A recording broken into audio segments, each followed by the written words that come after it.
Vedant's Wellness Center, where food become your medicine. Call 905 944 664.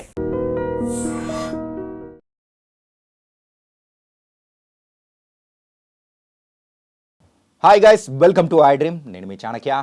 Block buster Sunday అనే దానికి నిర్వచనం మరి జరిగిన మ్యాచెస్ ఐపీఎల్లో ఫస్ట్ మ్యాచ్ అయితే ఎస్ఆర్హెచ్ వర్సెస్ ఆర్ఆర్ మధ్య జరిగిన మ్యాచ్ అది వేరే లెవెల్ అండి. మరి దాని తర్వాత జరిగిన మ్యాచ్ ఎల్ క్లాసికో అంటూ కూడా మరి అయితే మనం అందరం పిలువబడే ఎంఐ వర్సెస్ సిఎస్కే. ఆ రెండు టీమ్స్ కూడా 5 టైమ్స్ మరి టైటిల్ను కూడా గెలుచుకున్నారు. అలాంటి టీమ్స్ మధ్య క్లాష్ అంటే ఎలా ఉంటుంది?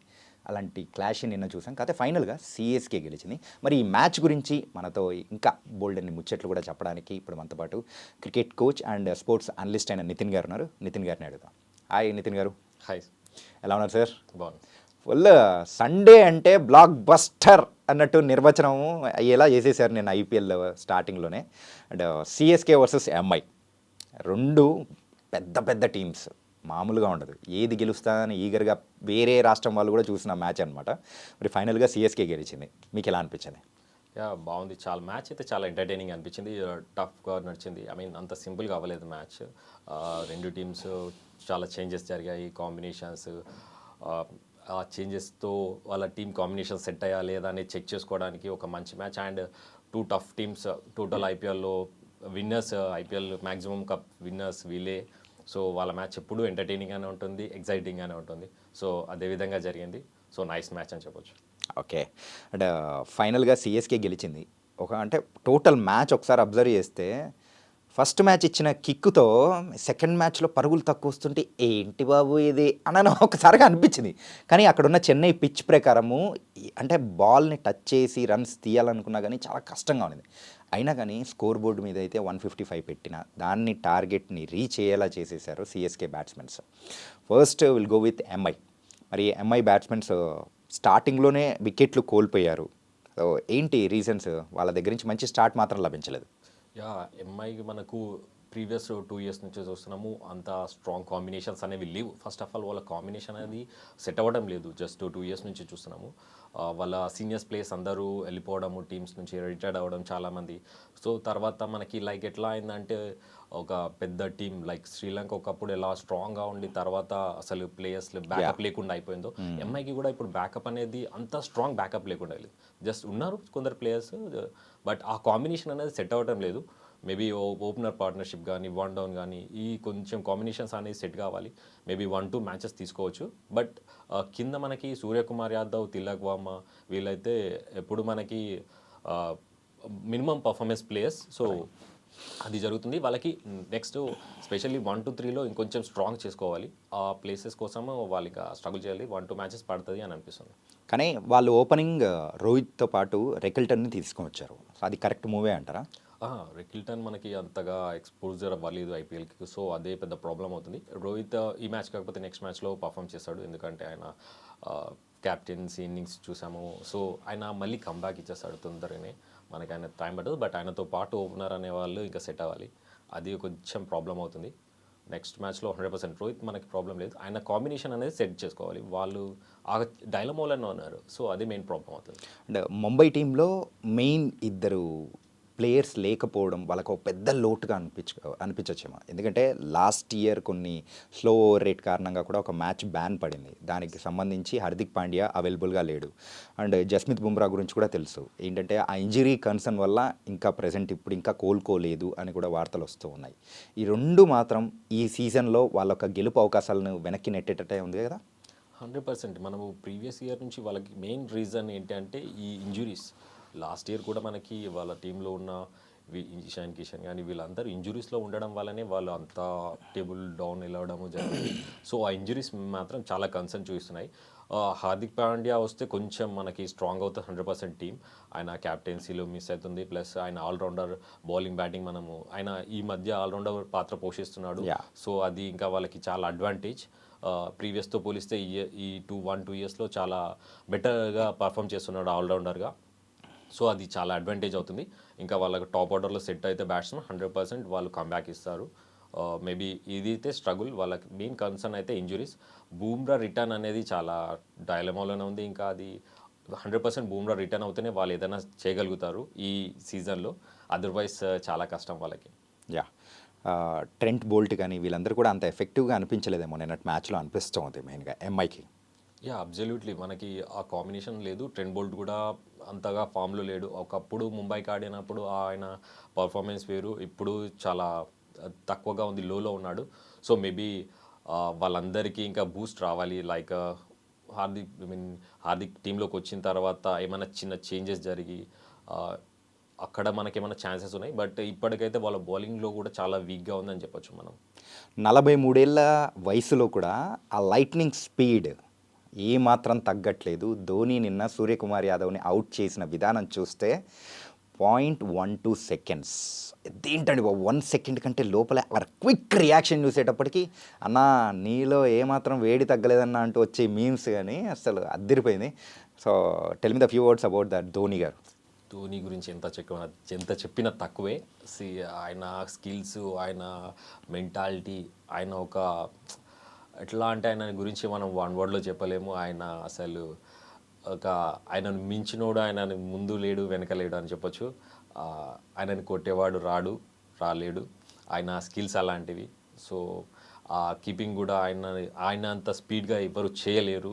ఆయన క్యాప్టెన్సీ స్కిల్స్ కానీ ఇందులో ఆయనకు పోటీ. ధోని కెప్టెన్సీలో నిన్న స్టార్టింగ్లో చూసాము మెయిన్గా బౌలర్స్ని యూజ్ చేసిన విధానం కానీ ఖలీల్ అహ్మద్ సో కొత్తగా టీంలోకి వచ్చినా కానీ మంచి స్టార్టింగ్లోనే టాప్ ఆర్డర్ని మొత్తం తునాతునకలు చేసేసాడు. దెన్ లేటర్ చెన్నై పిచ్చెస్కి సరిపడే స్పిన్నర్స్ ఎవరైనా ఉన్నారంటే అశ్విన్ని తీసుకొచ్చి వికెట్స్ రాబట్టాడు. అలాగే నూర్ అహ్మద్ ఎవ్వరూ ఎక్స్పెక్ట్ చేయని విధంగా నూర్ అహ్మద్ నుంచి ఎక్కువ వికెట్స్ అనేది కూడా లభించాయి. మరి దాని గురించి మీరేమంటారు? మనకు స్పెషల్గా చెప్పాలంటే ధోని అండర్లో ఆయన మట్టిని కూడా మానిక్యం చేసేంత స్కిల్స్ ఉంటాయి ఆయన దగ్గర. ఎంత స్కిల్స్, బేసిక్ స్కిల్స్ ఉన్న ప్లేయర్ని కూడా ఎక్స్ట్రాడినరీగా చేసేయగలిగేంత కెపాసిటీ ఉంటుంది. ఆయన గైడెన్స్ కానీ, ఆయన ఇచ్చే కాన్ఫిడెన్స్ కానీ అలా ఉంటాయి.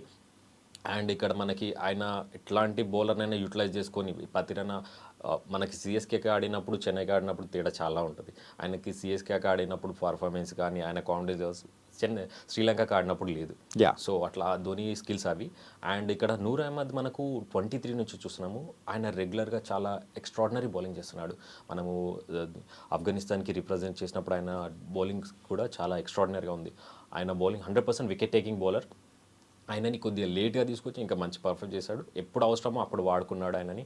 మనకు ఖలీల్ అహ్మద్ అయితే చాలా రోజుల నుంచి ఫామ్లో లేడు. బట్ ధోని అండర్ వస్తే ఇంకా అందరు ఫామ్లోకి వచ్చేస్తారు. లైక్ అది ధోని స్పెషాలిటీ. సో నూర్ అహ్మద్ని 100% పర్ఫెక్ట్ బౌలర్. ఆయనని మనము 23లో వరల్డ్ కప్లో చూసాము, ఛాంపియన్ ట్రోఫీలో చూసాము, T20లో చూసాము. ప్రతి దాంట్లో ఆయన ఎఫెక్టివ్ బౌలింగే చేశాడు. బట్ ఆయనకు సపోర్టివ్గా లేక వాళ్ళ టీమ్స్ అంత పెద్దగా సక్సెస్ అవ్వలేదు. బట్ ఇక్కడ ధోని 100% ఆయనని యూటిలైజ్ చేసుకుంటాడు. X CSK player so Deepak Chahar బౌలింగ్లో మెరుపులు మెరిపిస్తా అనుకుంటే బ్యాటింగ్లో అద్దరగొట్టేశాడు. సో 155 స్కోర్ రావడానికి మెయిన్గా ముంబై ఇండియన్స్కి తోడ్పడ్డాడు. తను లాస్ట్లో ఆడిన క్యామియో ఇన్నింగ్సే అంత స్కోర్ బోర్డు మీద పెట్టారమనిపించింది. 100% అదే మ్యాచ్ చూస్తున్నంతసేపు అసలు ఇన్ ముంబై 120, 130 చాలు, అంతకన్నా ఎక్కువ రీచ్ అవ్వలేదు అనుకున్నాను. బట్ దీపక్ చహర్ వచ్చి దాన్ని 150 క్రాస్ చేయించాడు.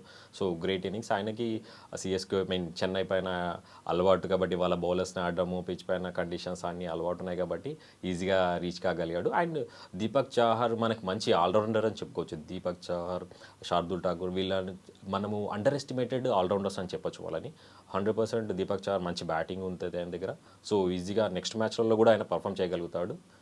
గుడ్ ఆల్రౌండర్ అని చెప్పొచ్చు. Okay. And coming to the Mumbai Indians bowling. So Mumbai Indians బౌలింగ్లో మనం ప్రత్యేకంగా మాట్లాడుకోవాల్సింది ఎవరైనా ఉన్నారంటే అది కేవలం ఒక్క బౌలరే, అది విఘ్నేష్ పుత్తూరి. తన స్పిన్నింగ్ ఎబిలిటీ కానీ అండ్ ఇంతకుముందు డొమెస్టిక్ ఆడిన సందర్భాలు కూడా ఎక్కడా లేదు. కానీ తనని గ్రూమ్ చేసుకొని ఐపీఎల్లో రిజిస్టర్ చేసుకోమని ముంబై ఇండియన్స్ టీం వాళ్ళే చెప్పారు. కరెక్ట్ టైంలో వాళ్ళని పిక్ చేసుకొని అది మొదటి మ్యాచ్లోనే అవకాశం కూడా ఇచ్చారు. మరి తన బౌలింగ్ ఎబిలిటీ రాబోయే కాలంలో ముంబై ఇండియన్స్ నుంచి మన ఇండియన్ టీంకి ఒక మంచి బౌలర్ దొరకబోతున్నాడు అనుకోవచ్చా? 100% మనకు చాలా మంచి బౌలర్ దొరికాడని చెప్పొచ్చు. ఫ్యూచర్ అండ్ మనము ముంబై ఇండియన్స్ నుంచి చూస్తాం కూడా చాలామంది ప్లేయర్స్ ఇలా ఇండియాకి రిప్రజెంట్ చేసిన వాళ్ళు ఉంటారు. ఎస్పెషల్లీ ముంబై ఇండియన్స్ సర్చ్ చేస్తారు, టాలెంట్ని సర్చ్ చేసి వాళ్ళని మంచి గ్రూమ్ చేస్తూ ఉంటుంది. లైక్ ఇప్పుడు తిలక్ వర్మ కూడా మనకు ముంబై ఇండియన్స్ నుంచే వచ్చాడు. ఆయనని డొమెస్టిక్లో చూసి పిక్ చేసుకొని ఆయనకి నేను ఎక్స్పెక్ట్ చేయలేదు ఈవెన్ ఫస్ట్ సీజన్లో ఆయనకి ఛాన్స్ ఇస్తారు అని కూడా, బట్ ఇచ్చి ఆయనతో పర్ఫామ్ చేయించడము అలా. ఈ ముంబై ఇండియన్స్ టీం చాలా గ్రేట్ థింగ్ చేసేది ఏంటంటే టాలెంట్ హంట్ చేస్తుంటే వాళ్ళు ఎక్కడ టాలెంట్ ఉన్నా వాళ్ళు ఎక్కడ మిస్ చేయరు. సో అలాగే ఈయనని తీసుకొచ్చారు. సో 100% ఈయన కూడా మనకి మంచి రిజల్ట్స్ ఇస్తాడు ఫ్యూచర్లో అని అనిపిస్తుంది. అండ్ సత్యనారాయణ రాజు మన తెలుగు ప్లేయర్, ఆల్రెడీ ఏపీఎల్లో తన దగ్గర నుంచి వచ్చిన పర్ఫార్మెన్సెస్ చూసాము కాబట్టే ముంబై ఇండియన్స్ సత్యనారాయణ రాజును పిక్ చేసుకున్నారు, అవకాశం కూడా ఇచ్చారు. ఇది మాత్రం ఎవరు ఎక్స్పెక్ట్ చేయలేదు. ఏంటంటే చాలామంది ఉన్నా కానీ తనని పిక్ చేసుకోవడానికి రీజన్ ఏంటంటారు? ఆయన బౌలింగ్ స్టైల్ అంటే మంచి neat rhythmic action and wicket taking ability, pace కూడా చాలా బాగుంది. మళ్ళీ అన్న బౌల్లో నిప్పి యాక్షన్ ఉంది అన్నట్టు. బౌల్ బౌన్స్ అనేది ఎక్కువగా ఉంటుంది. ఓకే, బౌల్ సీమ్ పైన పడి ఎక్కువ ఎక్స్ట్రా బౌన్స్ వస్తుంటుంది. సో ఆ ఎక్స్ట్రా బౌన్స్ అనేది చాలా అడ్వాంటేజ్ ఉంటుంది ఒక బ్యాట్స్మెన్ని రిస్ట్రిక్ట్ చేయడానికి. నార్మల్ షార్ట్ లెంత్ వేస్తే బౌన్స్ అవ్వడం వేరు, దాన్ని ఆడగలుగుతారు batsmen. But short of good length balls extra bounce అవుతుంటే అది ఆడడం చాలా టఫ్గా ఉంటుంది. సో ఆయన బౌలింగ్లో స్పెషల్లీ అది కనిపించింది. నేను కూడా చూశాను ఆయన వీడియోస్. సో ఆ బౌలింగ్ ఆయనని తీసుకోవడానికి రీజన్ ఏంటి అని చూస్తే అక్కడ నాకు అది కనిపించింది అన్నట్టు. ఆయన ఎక్స్ట్రా బౌన్స్ అనేది చాలా ఎక్కువగా ఉంది. సో ఆ రీజన్తో తీసుకోవడం జరిగింది. ఓకే. అండ్ ఫైనల్గా అయితే అరే గెలుస్తుందా ఓడిపోతుందా అనే టైంలో వికెట్లు ఒక పక్క సో సిఎస్కే పడుతూ ఉన్నాయి, కానీ రచిన్ రవీంద్ర మాత్రం నిలబడి గెలిపించాడు. అది సొంత హోమ్ గ్రౌండ్ లాంటి చెన్నై పిచ్ మీద. మరి తన ఇన్నింగ్స్ గురించి మీరేమంటారు? రచిన్ రవీంద్ర మంచి మెచ్యూర్డ్ ప్లేయర్ అని చెప్పొచ్చు. ఆయన తక్కువ ఏజ్లో చాలా మెచ్యూర్డ్గా ఆడుతున్నాడు. సో గ్రేట్ ఇన్నింగ్స్ ఆయనది. ఆయన మనకి టీంకి కూడా చాలా క్యారీ అవుతూ ఉంటాడు. లైక్ టీం ఎప్పుడు టఫ్ సిచ్యువేషన్లో క్యారీ చేసి లాస్ట్ వరకు ఉంటాడు. మనము న్యూజిలాండ్కి ఆడినప్పుడు చూసాము ఆయన ఇన్నింగ్స్, చెన్నైకి ఆడినప్పుడు చూసాము. సో అది ఆయన మెచ్యూర్డ్ గేమ్ అని చెప్పొచ్చు మనము. ఆయన 100% ప్రతి మ్యాచ్ని క్యారీ చేస్తాడు. సిఎస్కేకి ఒక స్ట్రాంగ్ బ్యాక్ బోన్ అని చెప్పొచ్చు. డెవిన్ కాన్వే బదులు రచిన్ రవీంద్రని ఎందుకు తీసుకున్నారు అనుకున్నాం, కానీ సో దానికి తగ్గట్టు ఆయన పర్ఫార్మెన్స్ కూడా సూపర్గా ఉంది. అండ్ ఫైనల్గా నిన్న మాత్రం బాధ అనిపించింది ఏంటంటే ధోని క్రీజ్లోకి వచ్చాడు కానీ 2 బాల్ ఆడాడు, ఒక్క రన్ కూడా తీయలేదు. ఒక్క 6 ఒక 4 అని ఫ్యాన్స్ ఎక్స్పెక్ట్ చేశారు తలా నుంచి, అది మాత్రం రాలేదు. సో అండ్ ఫైనల్గా అయితే సిఎస్కే మ్యాచ్ గెలిచింది. So final words about the match. చాలా బాగా జరిగింది మ్యాచ్ చూడడానికి. చాలా ఎంటర్టైనింగ్ మ్యాచ్. ఇది రియల్ మ్యాచ్, టఫ్ మ్యాచెస్ అని చెప్పొచ్చు. ఇప్పుడు బిగ్ స్కోర్ మ్యాచెస్ కన్నా ఇలాంటి మ్యాచెస్ చాలా ఇంట్రెస్టింగ్గా ఉంటుంటాయి.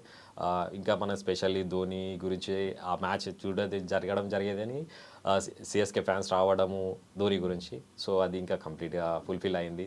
ఫ్యాన్స్కి కూడా ఈయన క్రీజ్లోకి రావడం ఇంకా ఫుల్ఫిల్ అయింది. బట్ ఒక్క రన్ వచ్చినా బాగుంటుండే. డిసప్పాయింటింగ్. థ్యాంక్ యూ నితిన్ గారు. సో మరో ఒక మ్యాచ్ విషయంలో మళ్ళీ కలుద్దాం. Thank you.